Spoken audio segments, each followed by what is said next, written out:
Before the Great Depression turned Herbert Hoover's name into a synonym for presidential failure, he was actually one of the most respected men in America. After the outbreak of World War I, Hoover had organized a relief effort that saved millions from starvation in war-torn Belgium. He was later the food administrator under Woodrow Wilson and Secretary of Commerce for both Harding and Coolidge. History has badly blighted his reputation because he had the huge misfortune to be in office during the Depression. Hoover was elected president in 1928 because he was universally understood as probably the largest public figure of the entire preceding decade. Number 31, Herbert Hoover, Republican, 1929 to 1933, 54 years old, from California. Hoover was the first president born west of the Mississippi. Orphaned as a boy in Iowa and taken in by relatives on the West Coast, Hoover was a shy loner with a tendency toward melancholy. After graduating from Stanford, he built a successful mining company that made him a millionaire. Like many presidents, fishing was his favorite pastime. And then there was Hoover Ball.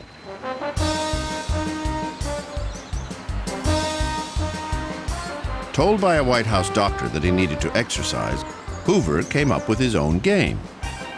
Hoover Ball was one of those ways of not only stimulating physical exercise, but encouraging the leaders of the government to get together every morning before they started their workday to share ideas.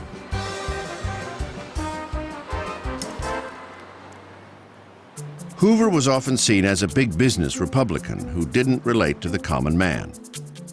He wore those stiff double-breasted suits and the big high collar and so on.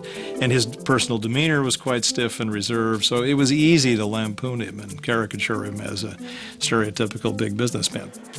Hoover was indeed a businessman, one of an early handful of international capitalists, but he also had a highly developed sense of social obligation.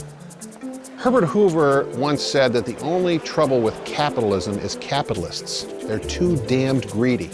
So I don't think, as we look at big business today and we look at things like Enron and other corporations, that Herbert Hoover would have approved at all. He would have been appalled at those industry leaders and what they did. Ashamed, indeed.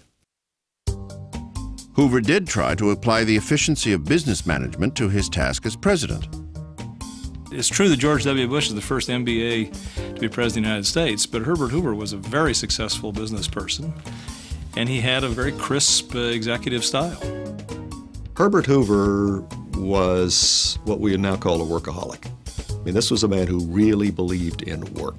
He's the man who's always on the job and believes that if only I could work harder and only I could put more hours in on it, I'll solve the problem.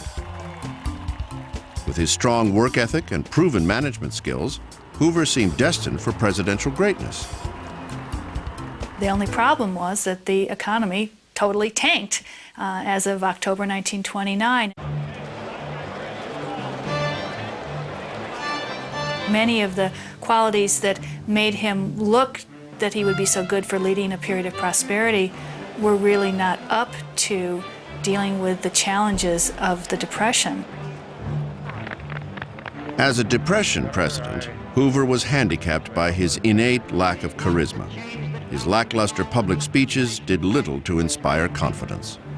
What our people need is the restoration of their normal jobs, the recovery of agricultural prices, and the business. Hoover didn't believe in using direct government intervention to ward off the Depression.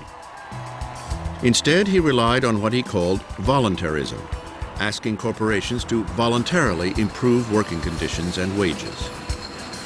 If I could have counseled Herbert Hoover in 1930 or 1931, I would have said, Mr. President, the government needs to do more.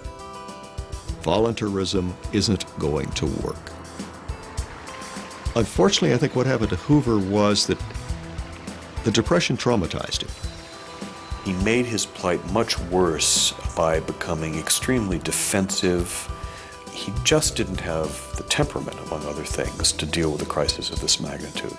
On the 8th day of November, Hoover had the misfortune of running for re-election in the depths of the Depression. The 1932 campaign turned his name into a permanent punchline. A Hoover hotel was a cardboard shack. A Hooverville was a collection of cardboard shacks. A Hoover flag was an empty pocket turned inside out. The summer of 1932 was miserable for Hoover. He hit the campaign trail and tried to put on a brave face.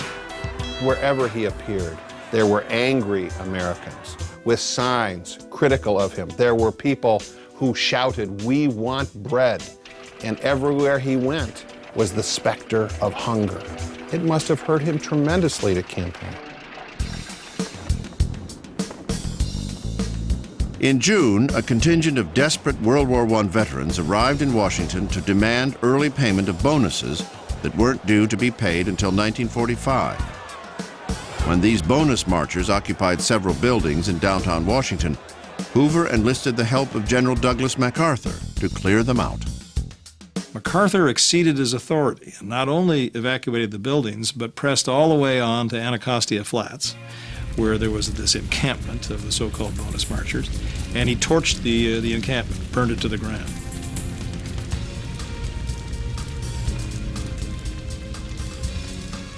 MacArthur never took the rap for this. He exceeded his orders and exceeded his authority from President Hoover. Hoover took the blame for this politically, and this was, in a sense, the last nail in his political coffin.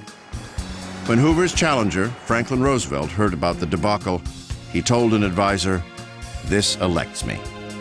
What Roosevelt offered was a sense of hope that even if today I don't have enough to eat, or even if today I don't have a job, it will be better tomorrow. Whereas it seemed that during Hoover's administration, it just wasn't getting any better. Still, some historians think that looking at Hoover through the prism of FDR is unfair. Imagine if somebody like FDR had been in office in 1929. You know, somebody, a real public charmer, you know, glad-hander. By 1932, they would have been clamoring for somebody different, somebody who's not a politician, somebody who understands the economy, somebody like Herbert Hoover.